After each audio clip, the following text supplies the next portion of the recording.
Hello, in this video I will show you how to bypass parental control on Nothing Phone 2a. So you have to start with opening your Google application, then click on your avatar and click on Manage your Google account. Now you have to click on Data and Privacy and then scroll down and click on Delete your Google account.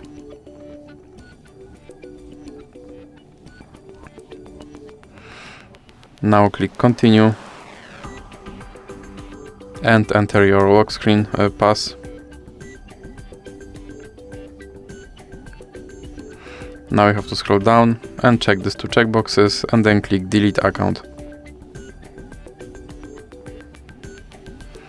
And now your account has been deleted, so now let's recover it by opening Google Play Store, for example, and then click Sign In. Now you have to enter your email address.